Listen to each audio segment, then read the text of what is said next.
नमस्कार, मैं गौरव जोशी, श्रीमती मोहरी देवी तापड़िया गर्ल्स कॉलेज जसवंतगढ़ के इस यूट्यूब चैनल पर आपका हार्दिक स्वागत करता हूं। हम पढ़ रहे हैं माल एवं सेवा कर, गुड्स एंड सर्विसेज टैक्स, और इसके अंतर्गत हम पढ़ रहे हैं एकीकृत माल एवं सेवा कर, integrated goods and services tax. तो एकीकृत माल एवं सेवा कर जब एक राज्य से दूसरे राज्य में माल या सेवा की आपूर्ति की जाती है तब लगाया जाता है। तो जो आपूर्ति है वो अंतर्राज्यीय आपूर्ति होनी चाहिए, यानी कि एक राज्य से किसी दूसरे राज्य या संघ राज्य क्षेत्र में आपूर्ति। एक राज्य से किसी दूसरे राज्य को आपूर्ति की जाए या फिर किसी एक राज्य से किसी संघ राज्य क्षेत्र यानी कि यूनियन टेरिटरी, केंद्र शासित प्रदेश को अगर आपूर्ति की जाती है तो जो है आईजीएसटी लागू होता है। या फिर किसी एक संघ राज्य क्षेत्र से किसी दूसरे संघ राज्य क्षेत्र या राज्य को आपूर्ति की जाती है तब आईजीएसटी लागू होता है। तो एक राज्य से किसी दूसरे राज्य या फिर एक राज्य से किसी संघ राज्य क्षेत्र में जब आपूर्ति की जाती है तो आईजीएसटी लागू होता है। या फिर एक संघ राज्य क्षेत्र से किसी दूसरे संघ राज्य क्षेत्र यानी कि एक यूनियन टेरिटरी से किसी दूसरी यूनियन टेरिटरी को या फिर किसी यूनियन टेरिटरी से किसी स्टेट को, किसी राज्य को अगर आपूर्ति की जाती है तब जो है आईजीएसटी लगाया जाता है। तो जो आईजीएसटी है, एकीकृत माल एवं सेवा कर है, वो अंतर्राज्यीय आपूर्ति पर लगाया जाता है। और साथ ही साथ विदेशों को अगर किसी माल या सेवा का निर्यात किया जाता है तो उस पर भी कस्टम ड्यूटी के साथ साथ आईजीएसटी लगाया जाता है। या फिर विदेशों से किसी माल या सेवा का आयात किया जाता है तो कस्टम ड्यूटी के साथ साथ आईजीएसटी लगाया जाता है। यानी कि विदेशों को निर्यात और विदेशों से आयात को भी अंतर्राज्यीय आपूर्ति, इंटर स्टेट सप्लाई के अंतर्गत शामिल किया गया है। तो जो एकीकृत माल एवं सेवा कर है वो इंटर स्टेट सप्लाई यानी कि अंतर्राज्यीय आपूर्ति पर लगाया जाता है।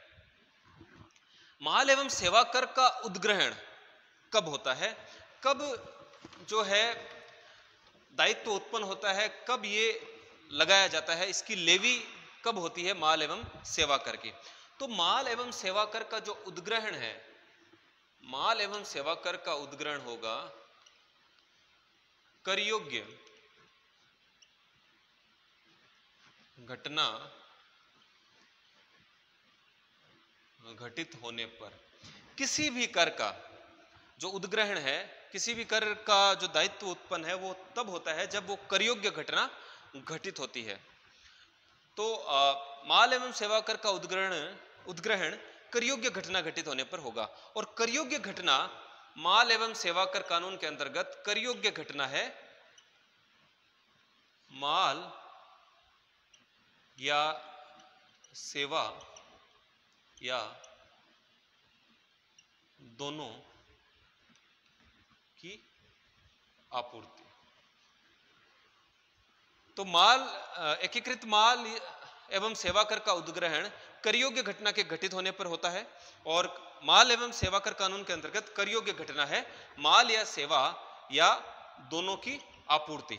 तो माल या सेवा की आपूर्ति ही कर योग्य घटना है। तो जैसे ही माल या सेवा की आपूर्ति कर दी जाती है तो कर का उद्ग्रहण हो जाता है, कर का दायित्व उत्पन्न हो जाता है। और आपूर्ति के संबंध में हम विस्तार से पिछली क्लासों में चर्चा कर चुके हैं कि आपूर्ति का अर्थ क्या है, आपूर्ति का अर्थ कि आपूर्ति किसको कहा जाता है, और आपूर्ति का क्षेत्र, आपूर्ति के प्रकार, आपूर्ति का समय आदि सब विषयों पर हम विस्तार से चर्चा पिछली क्लासेज में कर चुके हैं। तो करयोग्य घटना घटित होने पर कर का उद्ग्रहण होता है और करयोग्य घटना माल एवं सेवा कर कानून के अंतर्गत माल या सेवा या दोनों की आपूर्ति करयोग्य घटना कहलाती है।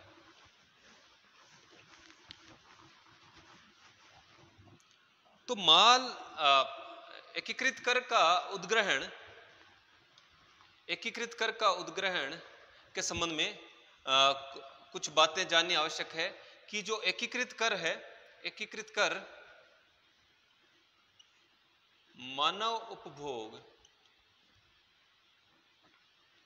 की शराब की आपूर्ति पर लागू नहीं होता। माल या सेवा की आपूर्ति करयोग्य घटना है और करयोग्य घटना के घटित होने पर कर का उद्ग्रहण होता है, लेकिन मानव उपभोग की शराब यानी कि अल्कोहल फॉर ह्यूमन कंजम्पशन की आपूर्ति पर माल एवं सेवा कर लागू नहीं होता। जो मानव उपभोग की शराब है उस पर राज्य सरकार के द्वारा कर वसूल किया जाता है राज्य उत्पाद शुल्क के रूप में। तो जो मानव उपभोग की शराब है उस पर कर वसूल करने का अधिकार राज्य सरकार को दिया हुआ है। तो प्रत्येक राज्य सरकार के द्वारा जो है राज्य उत्पाद शुल्क वसूल किया जाता है अपने राज्य में शराब की आपूर्ति पर। दूसरा,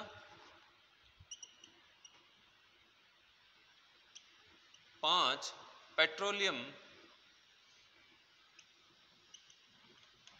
उत्पादों पर लागू नहीं होता। तो माल एवं सेवा कर उद्ग्रहण की जो धारा है, धारा 5, उसमें लिखा हुआ है कि इन पांच पेट्रोलियम उत्पादों पर जो कर है वो भविष्य की किसी तिथि से लागू होगा और वो भविष्य की तिथि माल एवं सेवा कर परिषद जीएसटी काउंसिल के द्वारा निर्धारित की जाएगी।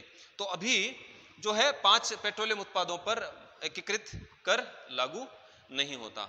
और ये 5 पेट्रोलियम उत्पाद हैं, ये जो 5 पेट्रोलियम उत्पाद है, पहला है कच्चा खनिज तेल जो क्रूड ऑयल निकाला जाता है। इसके बाद है डीजल, पेट्रोल, प्राकृतिक गैस और हवाई जहाज का ईंधन, एविएशन टरबाइन फ्यूल। तो जो 5 पेट्रोलियम उत्पाद है वो कच्चा तेल, डीजल, पेट्रोल, प्राकृतिक गैस और हवाई जहाज में काम आने वाला ईंधन, एविएशन टरबाइन फ्यूल। इन 5 पेट्रोलियम उत्पादों पर जो है एकीकृत माल एवं सेवा कर लागू नहीं होता।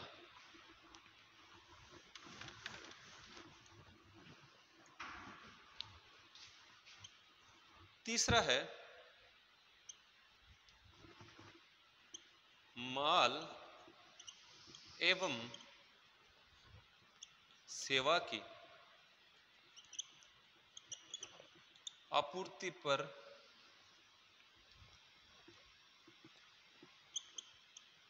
लागू होता है।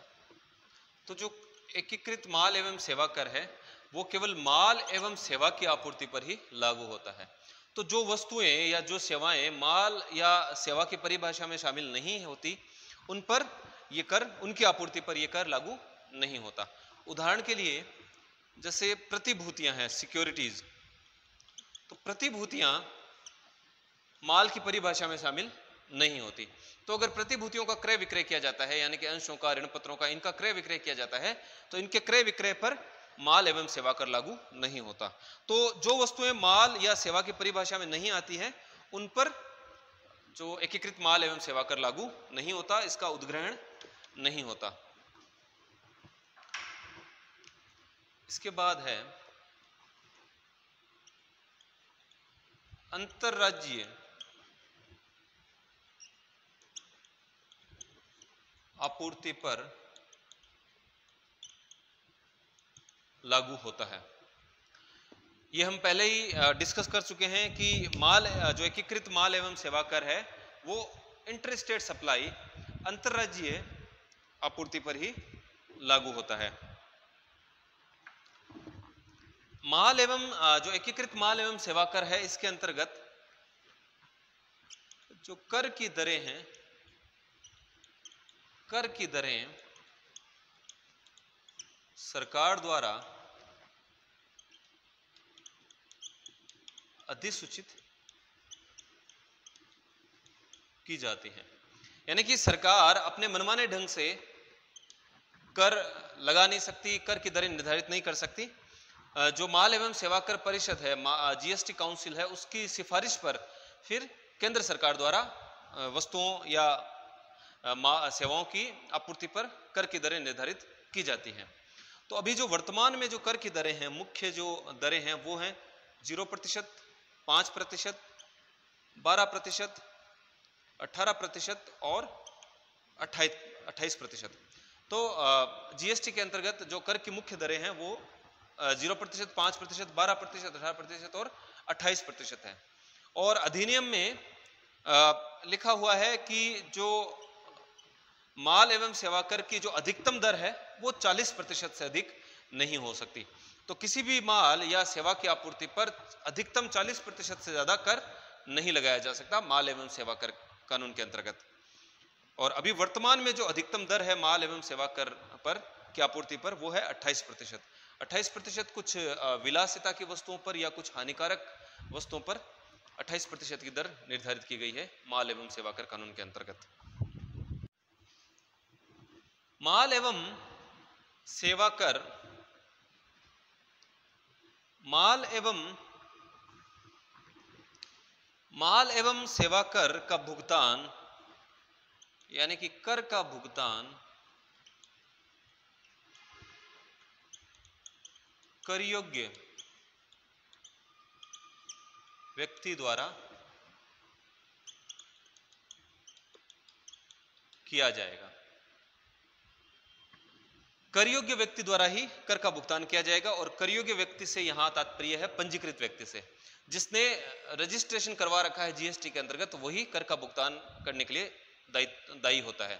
अगर कोई अपंजीकृत व्यक्ति है तो वो कर वसूल नहीं कर सकता और ना ही उसको कर का भुगतान करने का उसका दायित्व बनता है। तो जो कर योग्य व्यक्ति है यानी कि पंजीकृत व्यक्ति के द्वारा ही कर का भुगतान किया जाएगा। कुछ स्थितियों में सामान्यतः जो माल का या सेवा का आपूर्ति करता है उसके द्वारा ही कर का भुगतान किया जाता है। लेकिन कुछ स्थितियों में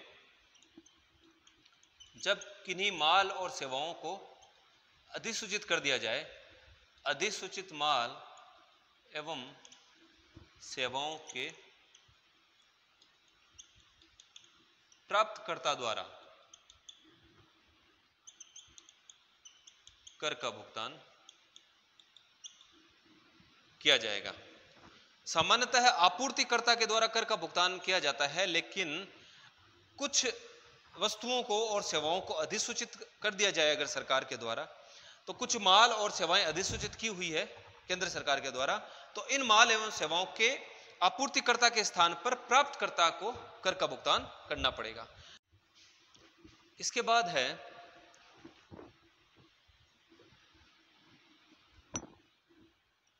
अपंजीकृत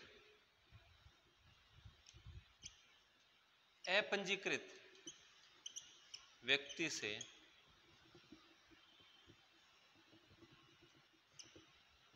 प्राप्त आपूर्ति पर पंजीकृत व्यक्ति द्वारा कर का भुगतान, इसको हम विपरीत प्रभार कहते हैं, रिवर्स चार्ज कहते हैं।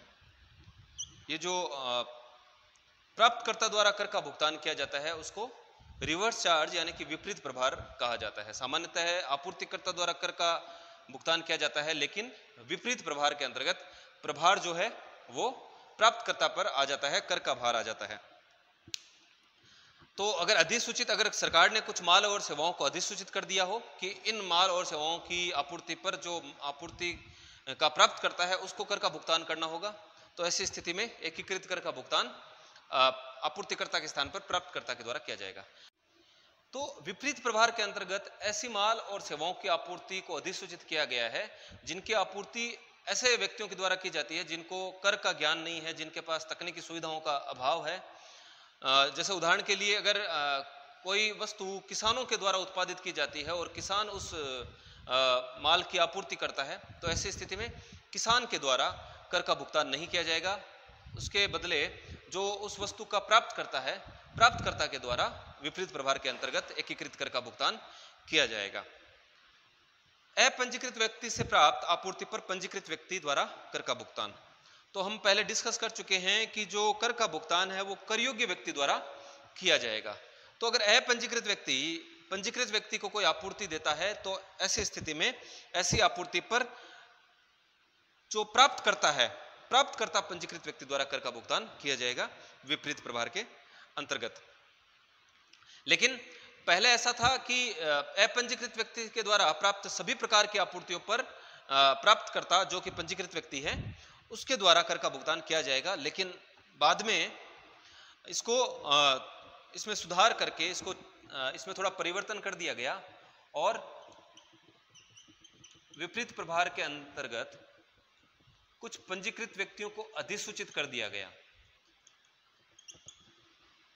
कुछ पंजीकृत व्यक्तियों को अधिसूचित कर दिया गया।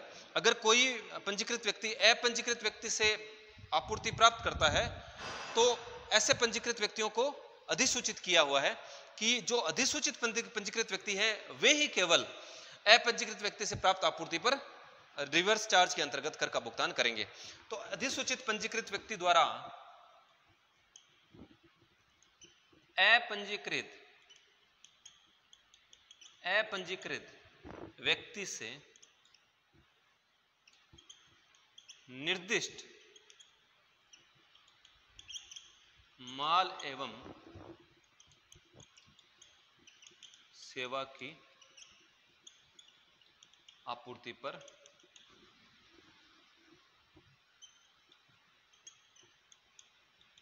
कर का भुगतान करेगा। तो बाद में इसमें सुधार करके कुछ पंजीकृत व्यक्तियों को अधिसूचित किया गया है कि जो अधिसूचित पंजीकृत व्यक्ति हैं केवल वे ही जब अपंजीकृत व्यक्ति से माल एवं सेवा की आपूर्ति प्राप्त करेंगे तो कर का भुगतान करेंगे रिवर्स चार्ज के अंतर्गत। और माल और सेवा में भी कुछ माल और सेवाओं को निर्दिष्ट कर दिया गया है, स्पेसिफाइड कर दिया गया है। तो पहले प्रावधान ऐसा था कि अगर किसी भी अपंजीकृत व्यक्ति से कोई पंजीकृत व्यक्ति आपूर्ति प्राप्त करता है तो पंजीकृत व्यक्ति को ही, यानी कि जो प्राप्त करता है उसको रिवर्स चार्ज के अंतर्गत कर का भुगतान करना है।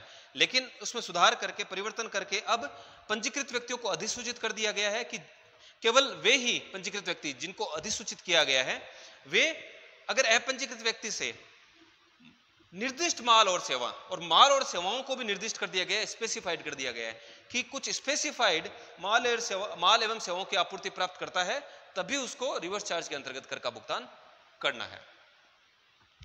तो ये कुछ प्रावधान हमने आज की क्लास में पढ़े एकीकृत माल एवं सेवा कर के उद्ग्रहण के संबंध में। मैं आशा करता हूं कि आज की क्लास में हमने जो भी पढ़ा आपको अच्छे से समझ में आया होगा। इस वीडियो को लाइक कीजिए, शेयर कीजिए, हमारे YouTube चैनल को सब्सक्राइब कीजिए। धन्यवाद।